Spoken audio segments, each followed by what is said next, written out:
नमस्कार साथियों, नमस्कार। मैं हूं दीपक शर्मा। आज मैं आपको एक लाइफ चेंजिंग स्टोरी बताने जा रहा हूं।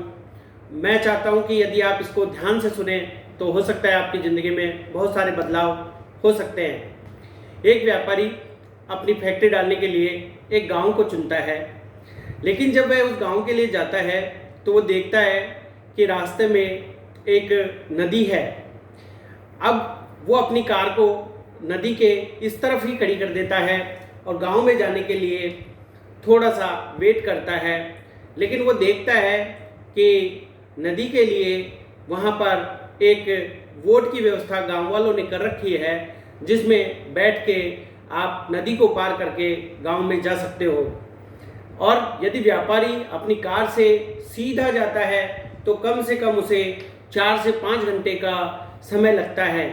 तो जब उसने देखा कि क्यों न मैं भी इस बोट के माध्यम से ही इस नदी को पार करके और गांव तक पहुंच जाऊं, इसके लिए उसने अपना बैग लिया और बैग लेके उस बोट में बैठ गया।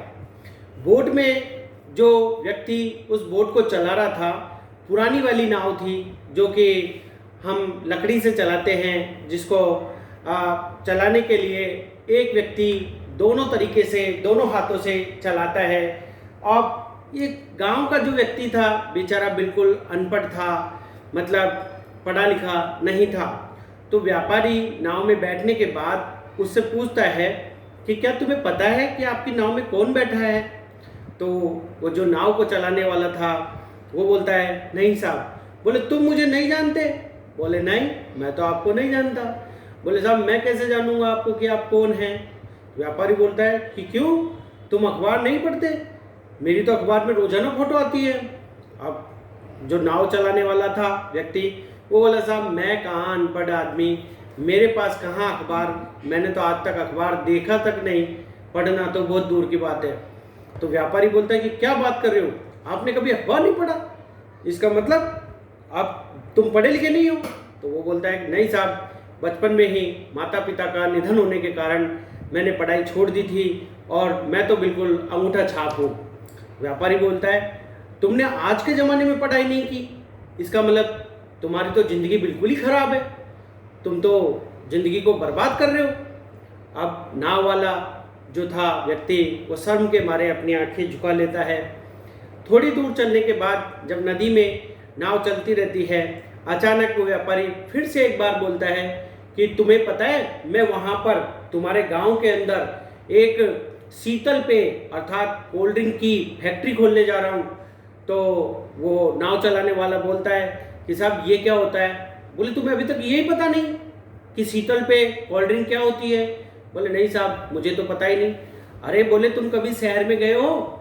शहर में जो दुकानों पे काले रंग की, पीले रंग की, सफ़ेद रंग की कांच की बोतलों में जो लोग पीते हैं कोल्ड ड्रिंक?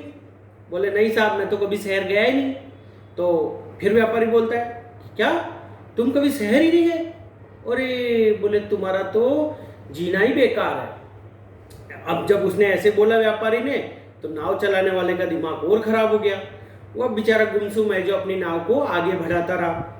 अब उसका दिमाग खराब होने के कारण क्या हुआ, अचानक उसका ध्यान नाव से हट गया और वो नाव जो लकड़ी की थी, जो कि एक पत्थर से टकराई और अचानक नाव में पानी भरने लगा और नाव डूबने लगी। ऐसा देखते ही जो नाविक था वो तो पानी में, नदी में कूदने के लिए तैयार हो गया। जब व्यापारी ने ऐसा देखा कि ये तो कूदने की तैयारी कर रहा है, तो बोलता है कि ये तुम क्या कर रहे हो? बोले, साहब मैं नदी, बोट में पानी भर चुका है, अब मैं तो कूदने वाला हूँ नदी में, मुझे तो तैरना आता है। तो बोले, आपको तैरना आता है या नहीं? तो व्यापारी बोलता है, नहीं नहीं, मुझे तैरना नहीं आता, कृपया करके मैं आपके आगे हाथ जोड़ता हूँ, आप मेरी जान बचा लो। तो जो नाव चलाने वाला व्यक्ति था वो बोलता है कि अरे वाह वाह वाह साहब वाह, आपको मतलब आपको पानी में तैरना नहीं आता, आपका तो जीना ही बेकार है, आपने तो अपनी ज़िंदगी यूं ही बर्बाद की शहर में रह के। ऐसा कहते ही व्यापारी बहुत शर्मिंदा हुआ और उसके आगे हाथ जोड़ने लगा कि मुझे माफ़ कर दो, मुझसे गलती हो गई। तो नाव चलाने वाला बोलता है कि साहब मुझे नाव से अलावा, तैरने के अलावा मुझे इंसानों को बचाना भी आता है, मैं आपको भी बचा लूँगा। आप मुझे बस कसकर पकड़ लीजिए, मैं आपकी जान अवश्य बचाऊँगा और आपको गाँव लेकर चलूँगा। और ठीक उसके बाद दोनों एक साथ नदी में कूद गए और नाव चलाने वाले ने उसको अपने पीठ पे लाद करके व्यापारी को गांव में पहुंचा दिया। व्यापारी ने उसे बहुत धन्यवाद दिया। तो साथियों, इस कहानी से आप ये सीख सकते हो कि कभी भी किसी व्यक्ति को जाने अनजाने में छोटा नहीं समझना चाहिए। मतलब अर्थात कब कौन सा व्यक्ति आपके काम आ जाए, अवसर का आप हमेशा ध्यान रखें। तो कभी भी आप किसी को छोटा ना समझें। जीवन में कोई भी छोटा नहीं है, कभी भी उसका मजाक ना बनाएं। ऐसा नहीं कि आज आपके पास सब कुछ है तो बेचारे किसी गरीब का आप अपमान करें। ऐसा कभी किसी की मजाक न उड़ाएं। यदि आपको मेरी ये कहानी अच्छी लगी तो प्लीज़ इसको लाइक करें, शेयर करें। और हाँ, तब तक के लिए अपना ध्यान रखें और मुस्कुराते रहिए। और मैं मिलता हूँ फिर आपसे नेक्स्ट वीडियो में एक नई कहानी के साथ। दीपक शर्मा, जय हिंद।